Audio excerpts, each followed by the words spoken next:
Welcome to this Talks at Google virtual event.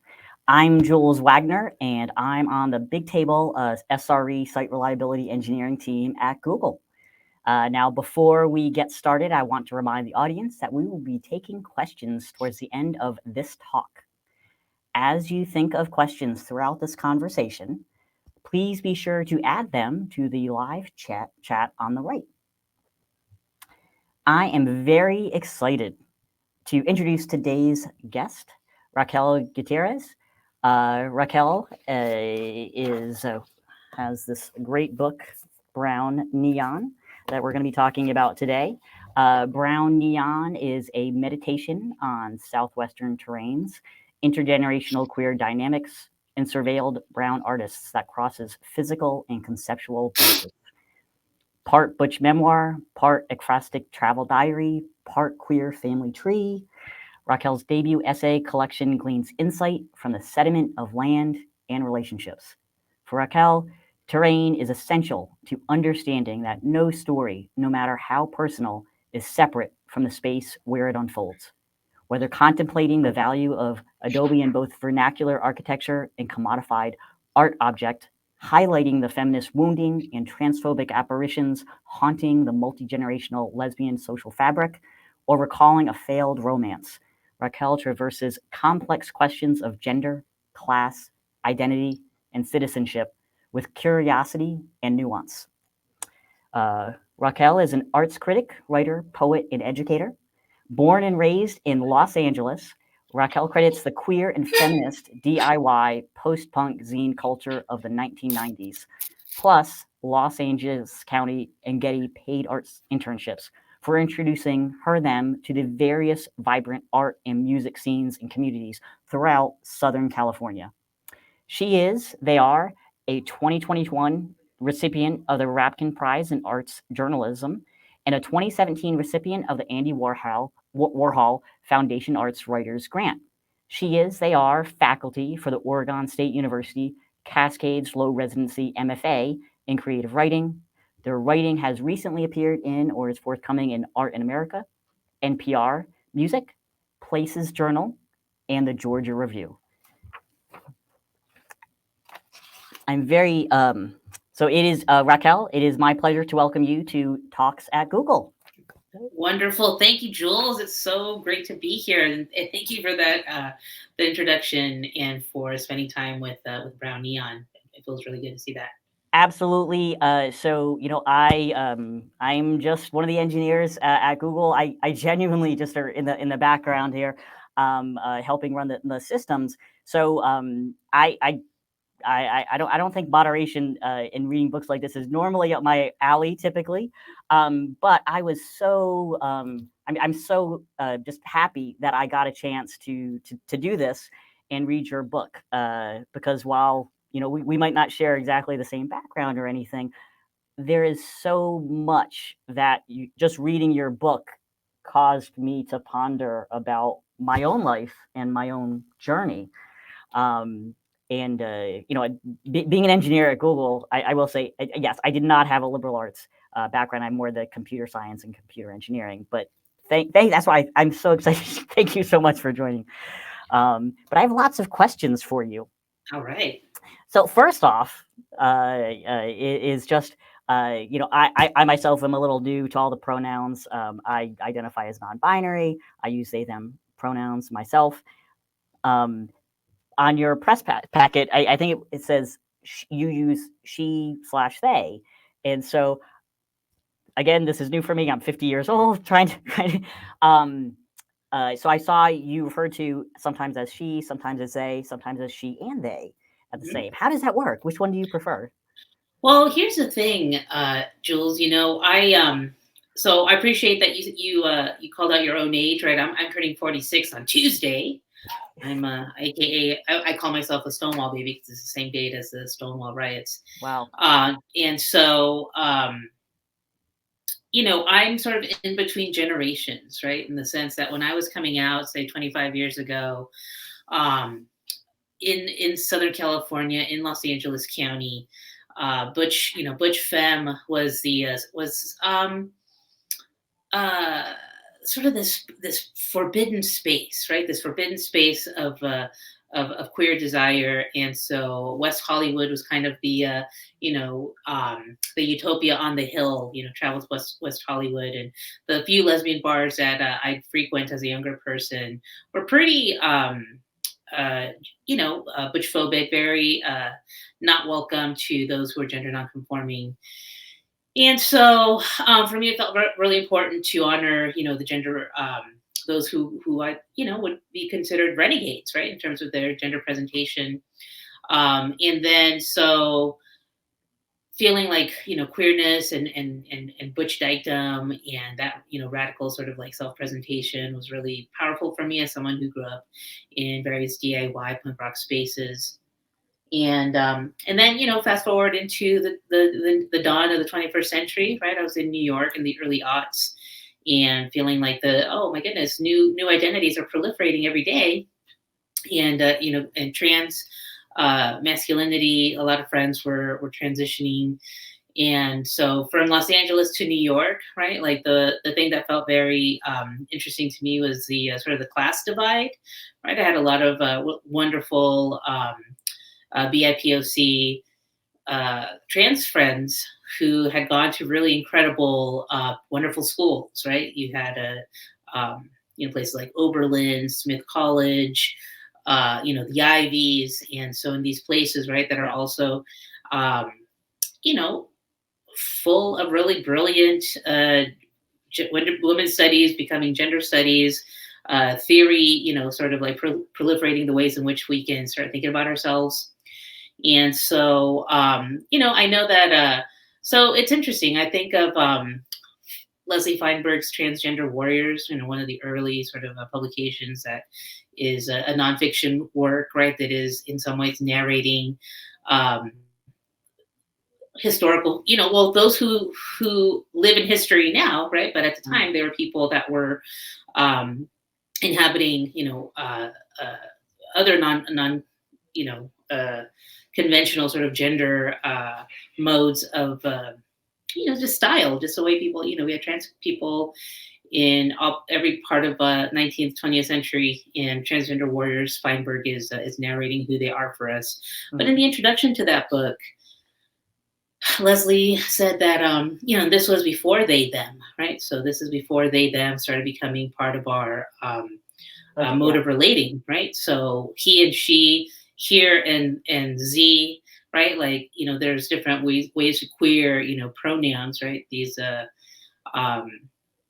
right, what is a pronoun, right? This is the rhetorical composition, teacher in me.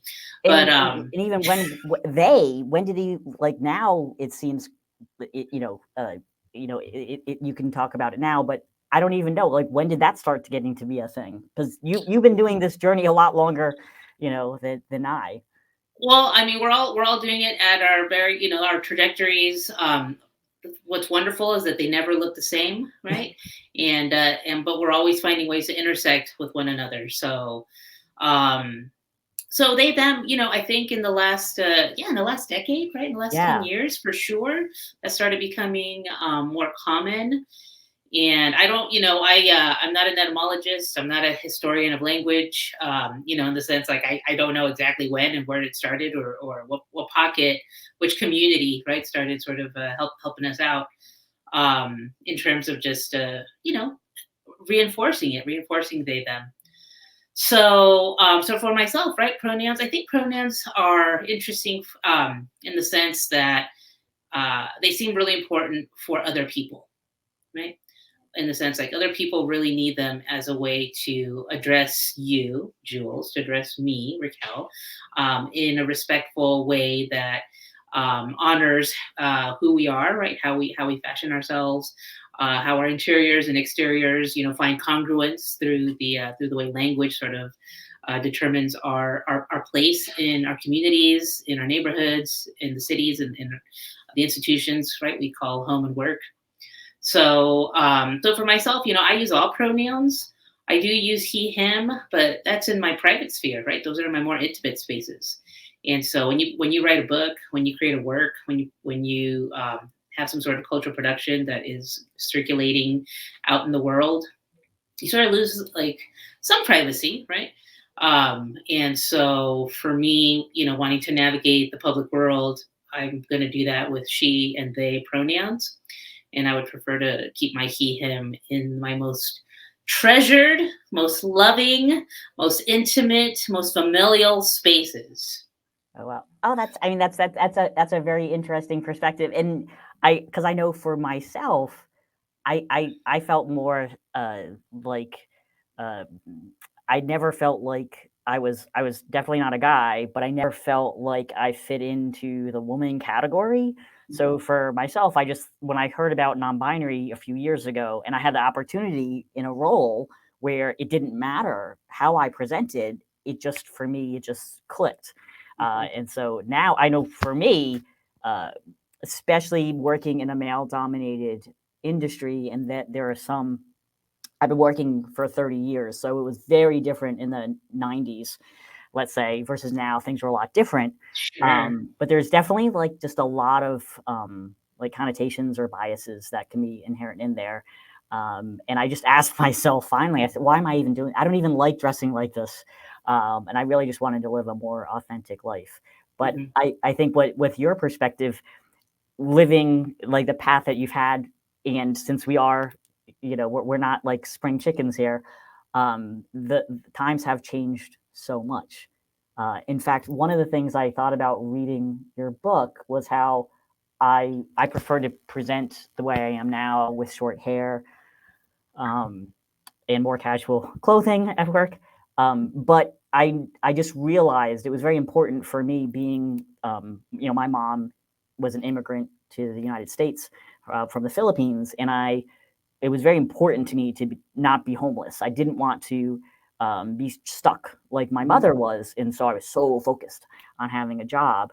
And so I immediately just unconsciously knew that I couldn't present as I am today, because that would have meant that I was a butch dyke. If, but I was just baffled that, well, how do I present? What does that have to do with who I like to be intimate with? Blew my mind. But it's so great now that we've kind of separated that out. You can present, and it doesn't just say anything necessarily about who you like to be intimate with. Um, For sure. Yes. And I understand that, well, I appreciate in the sense that um, the ways that people want to inhabit themselves, right, is important. And I love just that there's so much language, right, in the sense that if you ask somebody, well, I mean, even these conversations, right, like how do you identify? I think like as in the last few years, right, like we've had to live uh, away from one another, right? We've had to be, socially distant from one another, and so we've often been, we've been living our lives and having our communities remotely, right, through the virtual space, and so. Right. I mean, I think we're of the same generation where we learned a lot of language through the the beautiful life journals, right? The beautiful life oh journals yeah, that would permeate the blogosphere, yep. and written by a lot of trans and gender nonconforming, pre what we would understand then as possibly non-binary.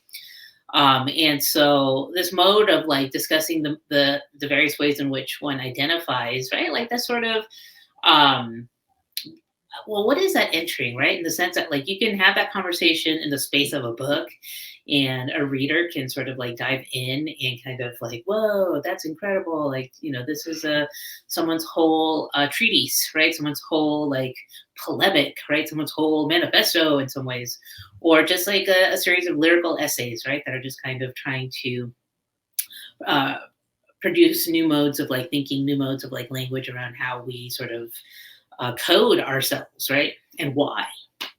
And is it because of desire, right? Is it because of just certain ways that our gender presentation kind of like um, hook into our sort of internal, matrices, right? I mean, there's a reason why the matrix is considered sort of like your classic, Oh, trans allegory, right? yep. And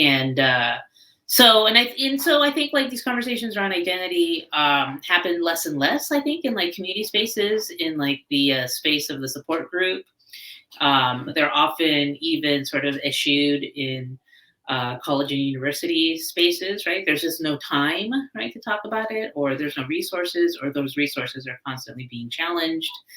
Uh, and so, but I think, it's something that will always, as like queer, trans, non-binary people, right? We have to sort of parse out those identities, right? Because they're, like nobody is just a butch dyke, right? Nobody is just like a queer femme, right? There are the incredible sort of political gradations and particularities that sort of surge out of those spaces.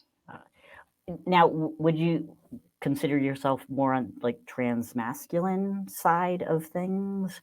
The reason I was wondering was I felt there might have been a mention, I think, to like tomboy or just the and that first essay in the book about the intergenerational queer relationships.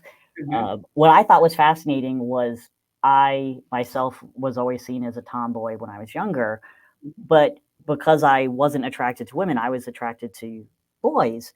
What I realized now after reading your book was how I, um, I think it took me so long to try to understand my own authentic self Mhm. because I was very concerned with the male gaze, with being attractive to the folks that I would be interested in, and Mhm. I knew that my odds would be much less if I presented as I am now.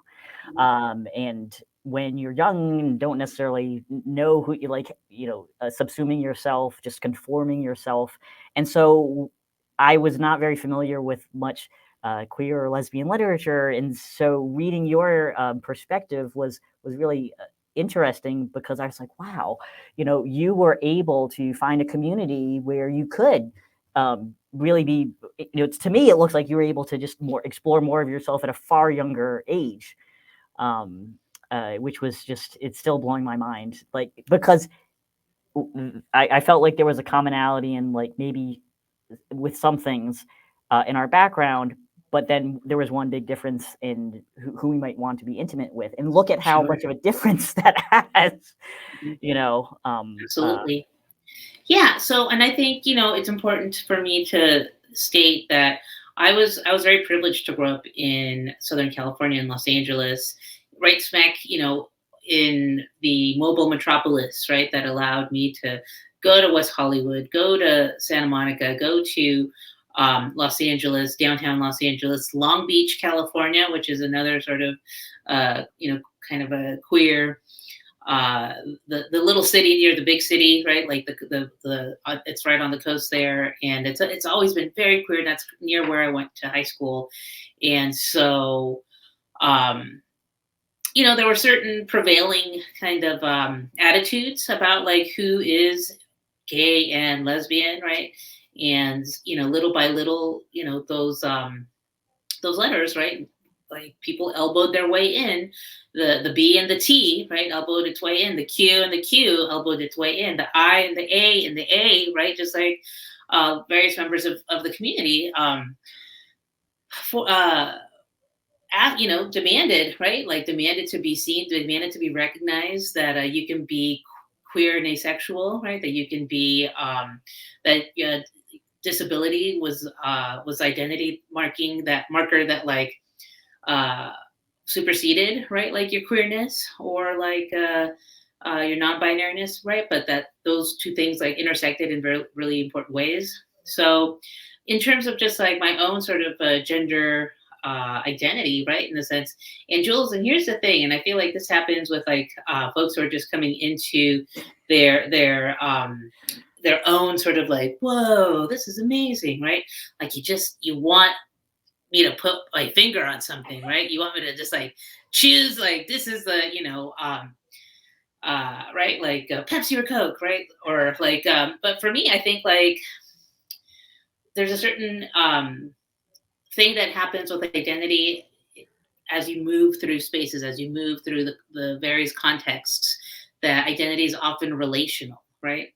Like if I'm in a room and it's mostly just like maybe all white people, right? Like maybe I'm the person of color in that room, but if I'm in a room with mostly like indigenous or black people, I'm the white person in that room, right? So identities are never fixed and they're never, be all end all, right? I think that like uh, the way in which we engage with the world at large, right, certain determines um, how we perceive ourselves in addition to how we're perceived, right? And sometimes being overly perceived, right? Like I don't know if you're familiar with the sort of Foucauldian sort of mantra that visibility is a trap, right? That even like marching out with trans flags and pride flags, rainbows and those pastelly colors together is never going to protect us from the sort of structural inequities that are kind of like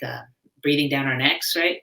Mm-hmm. And so for me, I think identity is important because there's these powerful histories that buoy them, right? That kind of like why they're still floating out in this ocean of um, just like the things that we're concerned about, right? That like we're like these anxieties, right?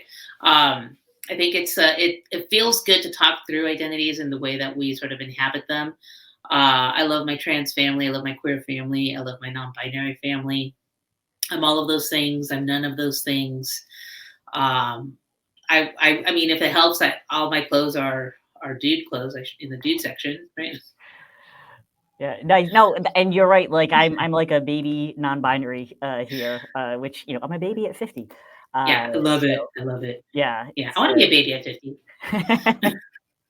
and also one thing you mentioned, just talking about the privilege of just being in that environment, and I think also somewhere was mentioned in the book maybe about how your father ended up in for the anonymity in Southern California because Mhm. when he was out in Wisconsin, it's very white in the 1970s or maybe it was late 60s, like Yeah. kind of not a lot of diversity out there, but Mhm. in Southern California not really as much of an issue. For Um, sure.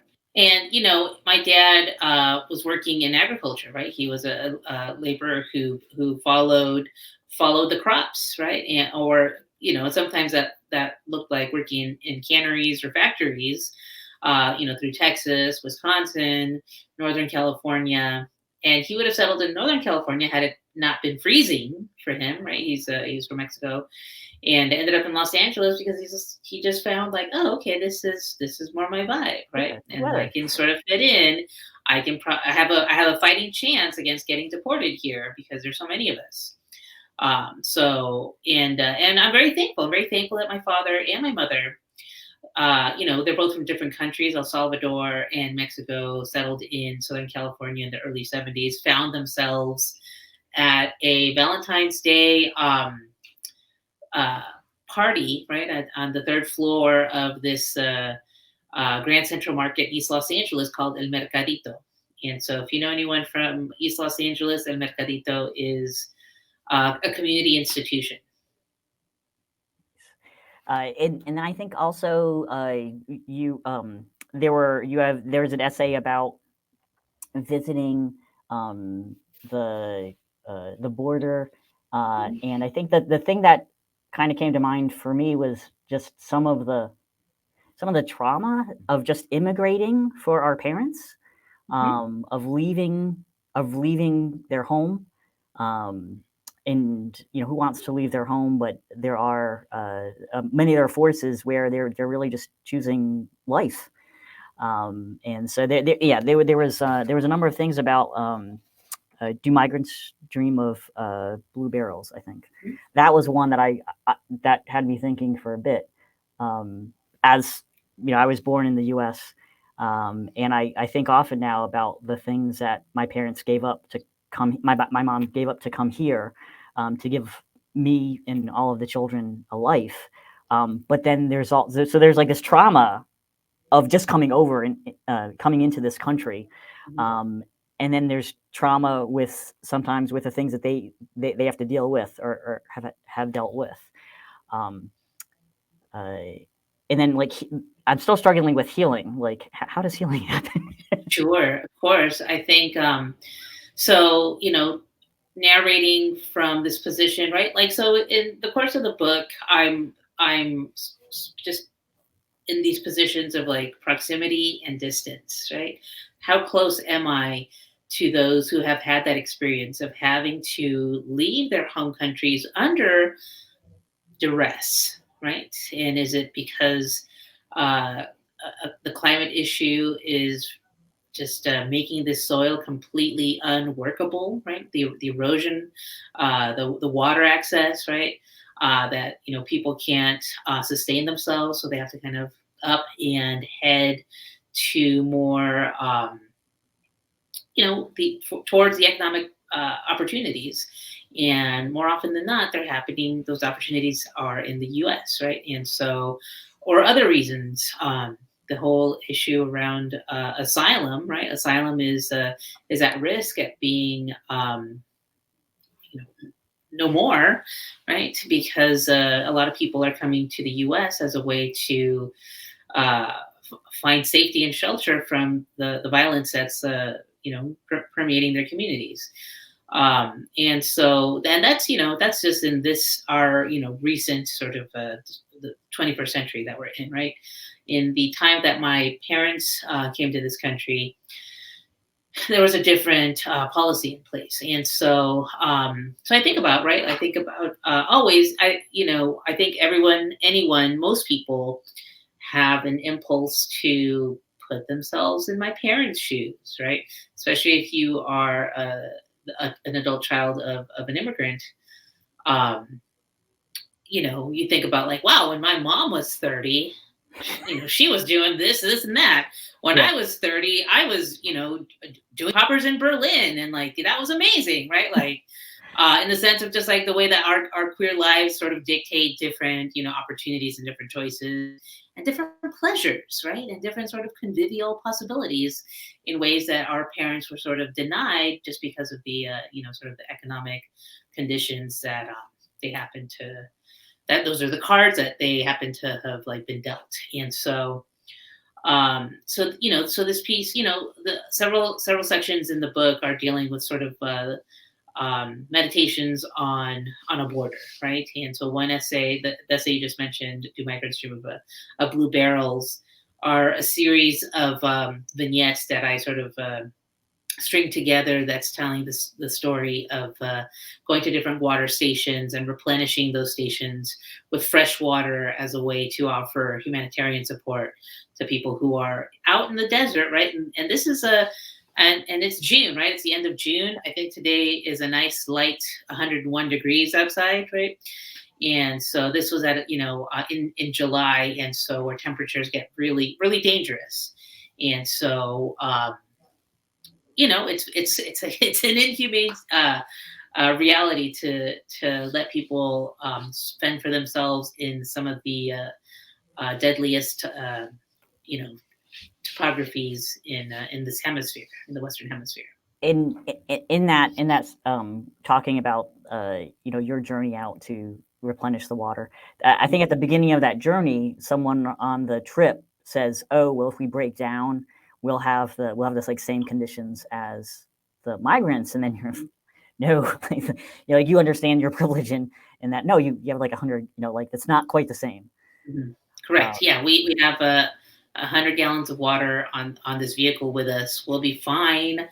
I'm sure somebody here has one of those Garmin, like when you're out hiking in the in the deep hinterlands, right? Like you have there we have technology. We have state of the art technology that enables us to um, get to safety a lot quicker. Someone will save us Yeah. within hours. So it's so things like that, in a sense. Like, I understand that we'll be subjected to the same conditions that migrants face, but actually no, we will not at all, right? Yep. It's both correct and wrong. There was another one in that I think that essay that caught my eye.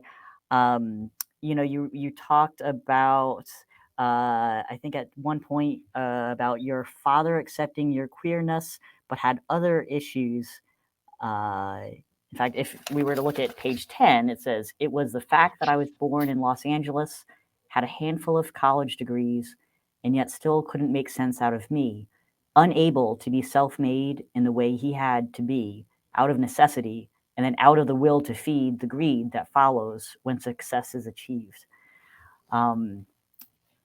So that came to mind, along with another section from the Do Migrants Scream of Blue Barrels, where you talk about, on page 78, time to reckon with why Mexicans, the children of grandchildren of Mexican immigrants, decide to don olive green pants and green and gold patched white shirts to police Southern Mexican and Central American migrants making the journey north. Why do these inhabitants of Southern Arizona divorce themselves from the recently arrived? What is gained by enacting these distances? I struggle with these questions as a way to understand my own kin. Wow, those are some heavy duty citations, Jules. Well, they came together because Yeah. It spoke to me because what I took from that is your father, and if they were more male, there's typically in the U.S. there's more of an expectation of, well, you're going to be a failure unless you can support a spouse and children. And I know for myself, I was driven to go into engineering for the very specific reason of I did not want to be beholden to anyone else. And that was kind of what I was thinking, was like, is that why I'm guessing that's why they probably go to there, because otherwise how can you, it does make you wonder, how can you do that, in the divorcing yourself. For sure. Yeah, I think even in that first passage, that that first essay is initially I'm locating myself in the space of the book, and a lot of it is trying to make sense and trying to establish some sort of legibility, right? As a writer, as someone who is an artist, someone whose affiliations are with artists and art making in the institutions and organizations and communities that demand, facilitate, support, champion, right, art, and that's often something that we, as children of immigrants, are discouraged from doing. Right, Absolutely. We're discouraged from going into the humanities. We're discouraged from going into cultural industries. And for those of us who are, well, for myself, right, it's been a curse, right? It's been a burden to be blessed with that, right? To be given that gift, in the sense that story, right? The art of storytelling, and storytelling through various mediums, right? So that's always been my calling, and writing has always been my calling, and it's a call that I have tried to ignore. It's a call that I've tried to say, oh, wrong number, not me. But because I've tried different, I should go work for the city. I should get a real estate license. I should be a nurse, right? These are things that my family have sort of parroted to me, of just like, oh, this is really what you should be doing. And you should do art when you retire, right? Or you should do art on the side as a hobby. And so, wanting to please your parents, you go into these 9-to-5 situations, and it just corrodes your soul. It's a completely just self-negating sort of mode of choice to make, because you want to please your parents. And so I think this book is that reckoning, right? In the sense of like, oh no, I am made to be an artist. I'm made to make, to create, to produce, to think, to inspire, and I don't know why I was given that, why I was cursed with that. And I have failed my parents, but at the same time, you sort of have to stop thinking that way, because it is toxic to your own sort of sense of self. And it's been working out so far. So yeah, no, I think just I know it's definitely a hard path. It definitely doesn't make sense to parents that are immigrants because they really just usually want the best for you and don't want you to have, hardship. But if we don't have those voices, we're only going to have voices from certain parts of our society where they have the privilege to be able to afford that lifestyle. Like the diversity of voices, we definitely need that. And Absolutely. so yeah, like I've definitely I've worked for lots of companies. I've only been at Google for the last few years, but I've definitely been at companies where I I could tell people were kind of shut down, where they, it was just for the paycheck because, Sure. you start messing with putting food on the table when you have kids, I You mean, start with kids. nothing more, that's guttural. Like it's like you're not joking there. Yeah, When you mess with that. But yeah, I think that's why it's a challenge. I feel like we're all unique in trying to figure out what are our skills, what are our blessings, and how do we share that with the world. for sure. And and queer young people, as a former queer young person, um, you know, I that's when I'm like, oh gosh, this is not for naught. This is great. People, younger people are finding this work and connecting with this, this language of being, right? What it means to aspire towards, authentic self formation. That's when I'm just like, okay, yeah, that's what this whole struggle and the suffering, right, has been for. Yeah. Now, going back to, if we look at like that first the first essay, I did want to touch on, because I know we only have a few more minutes left. Sure. So you wrote a bit about there your big papa, Gene Cordova, and then your kind of like son, Caleb. Hmm. And so it's almost like there was just like, what did there's a similarity with all of you, but because of the different times that you've lived in U.S. society and how we've been changing, I mean, I think there was a line about the, almost like how ephemeral, butch, dykes are, because a lot of them are transitioning, and access to healthcare can have a lot to do with that. Hmm. Um, you know, so is this just kind of the lives for Big Papa and yourself? Just are these those are points in time, and the future will be much different. It's we've lived through this change, this evolution. For sure. I think it's you know it, all those things are generational, right, in the sense that like these uh queer lives, queer existences, these politics, these modes of relating, right, they all, I think, in some ways are reflecting and refracting the generational differences at play.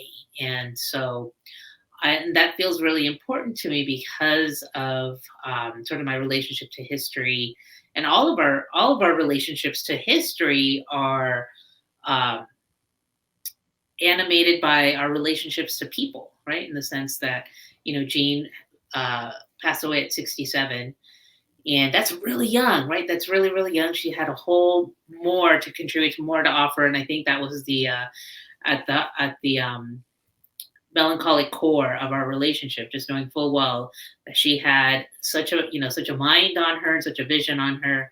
She wasn't done yet, and that her body was sort of surrendered, right, to the reality of the disease. And so I was in my late 30s, and so I'm Generation X, Gene, essentially a boomer, Caleb, essentially, a millennial. And we're all in some ways responding to the cultural zeitgeist around gender, queer gender, transgender, uh, uniquely. And so, there's the anxiety of invisibility, the anxiety of loss, right? That loss was always the ghost in the room, right? Like loss, it was just like, oh gosh, please just give me a little more time. Just give me a little more time. that was always the energy, right? That was just kind of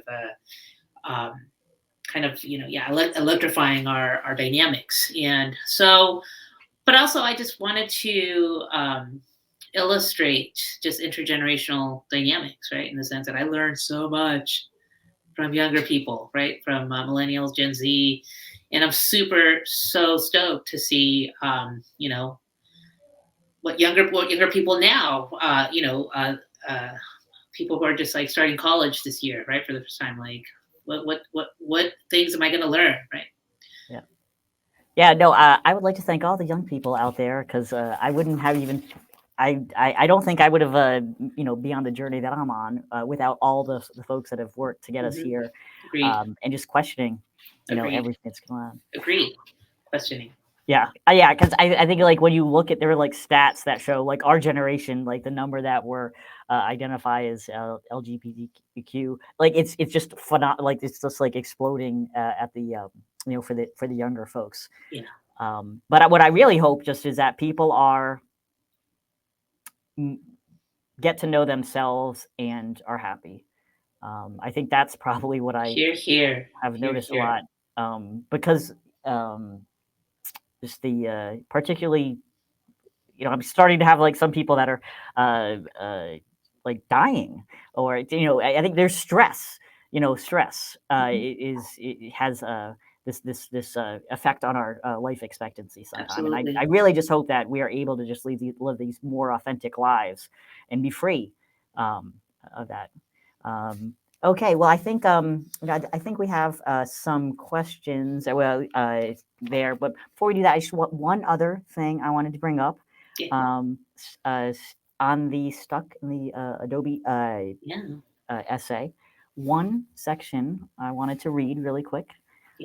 Page 62. Plunging my hands into the mud pit felt like dropping a cannonball into the deepest part of a swimming pool. It was exhilarating.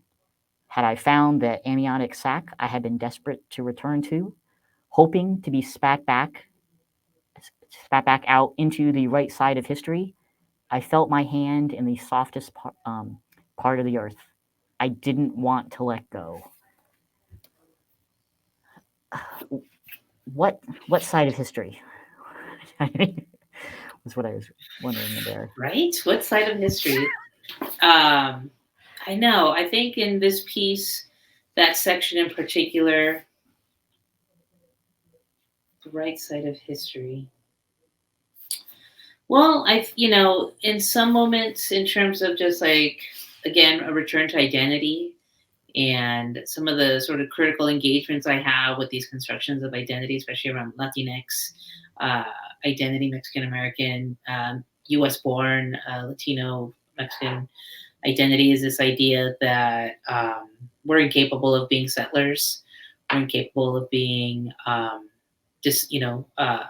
contribute to the dispossession of indigenous people on the lands that we call home and work. So I think it's more just like critical of the of mestizaje, of whiteness, and our our desires for proximity to power that animate that section you read, Jules. Okay, well, thanks so much. So I think it's about time for some questions. Raquel, Cool. are you ready?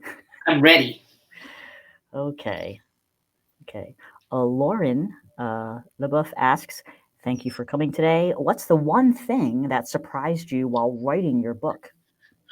That's a great question. The thing that surprised me, I guess I didn't realize how much it leaned towards the mystical, in the sense that I've gotten some folks sort of reflecting that back to me, right? The way in which my sort of syncretic beliefs kind of animate some of the writing, and especially around spiritualities and certain turns of I'm like, oh, is it, the astrologer said Uranus was in Taurus when I was driving through Wendover, Utah on my way to sun tunnels. You're right. Or even just the way that animism, right? The way that we sort of relate to nature, and that the energy is alive in nature. we're always there in some of the artistic productions that I write about in the book. Okay, and I think we have one more. What's one thing you would tell your younger self? One thing that I would tell my younger self, I know the joke is like buy Bitcoin, but really it's I know. But what would I tell my younger self? Don't sell your vinyl. Don't sell your records. Don't give the turntable to your nephew. At the end of the day, because I do think about that record collection, but also just to write more. I guess be a better diarist, be a better journal keeper, be a better ledger of your life. Maintain a ledger for your life.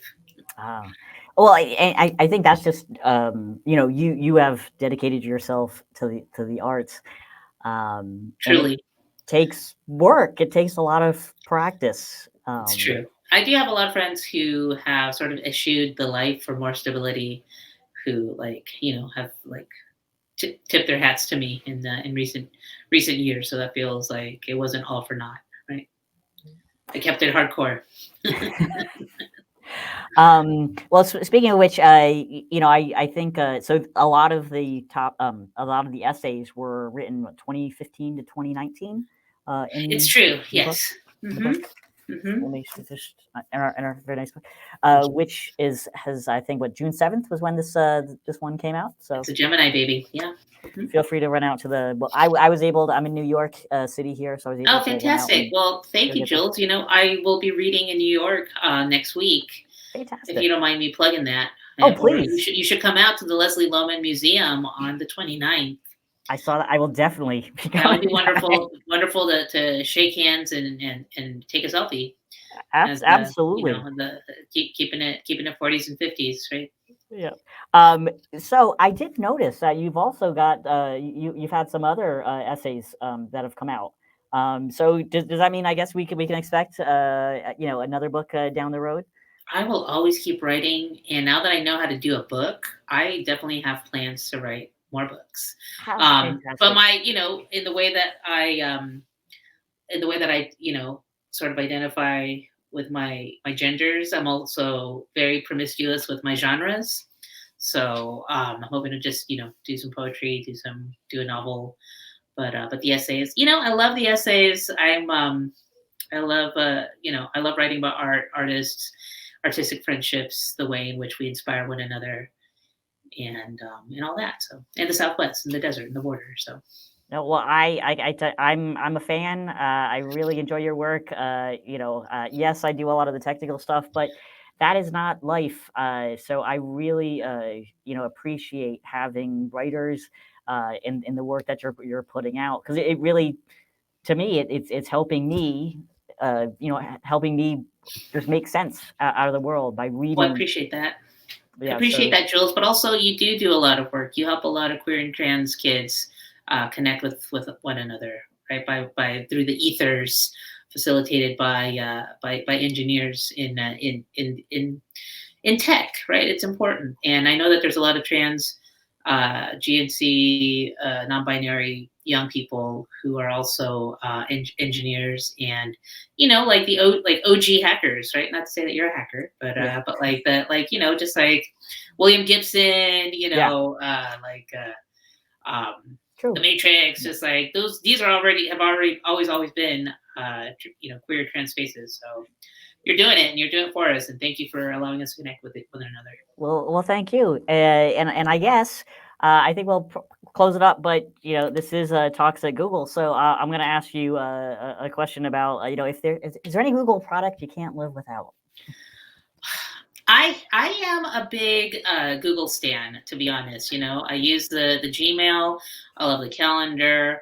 I love the Google Lens. When I'm just kind of like, what car is this? Oh, a Mitsubishi Starion. I never would have known that. I'm so glad I had this Google Lens to go find it on the web for me. Those kind of heavy duty sort of needs I have. But Google, I don't know. I love the primary colors. You know, I love the headers, right? I appreciated just all the is that Lolita Lebron on my Google? You know those Oh yeah, on what the are those search things page, called? the doodles. The Or doodles. Yeah, I'm like, yeah, is that Gloria Anzaldúa on the doodle? Right? yeah. Is that Octavia? On the doodle. Um, Octavia Butler, right? I do appreciate it. Like, I'm just like, oh, how much is Nvidia stock today? Thank you, Google. Yeah, oh, wait, and it all pays like, and I actually I mentioned earlier that I work on Bigtable, so there's a lot of those services you mentioned, I'm sure run at some level. Like Big I'm like, table. I don't know what big table is. it's more of like we do the back end stuff. So all the magic that makes serving up billions of users, there's like a team of 20 of us or something insane, Yeah. because but yeah, like one of the engineers in the background, keeping it all humming along. So Google Calendar just keeps me just so organized. So and I need it. I do need it. I do travel a lot, and I do need to have like, oh gosh, I need to hit 1,000 words by Thursday because this deadline. In the sense, and Google facilitates all of that. To be quite honest, TBQH, as the younger people say. yeah. Well, I think that's it for our conversation today. And again, Raquel, thank you so much. And I think I'm going to hopefully see you next week. Yeah, do it to it. It's gonna be fun. Yep. Yeah. So thank you so much. All right. Thanks. Take care. Bye.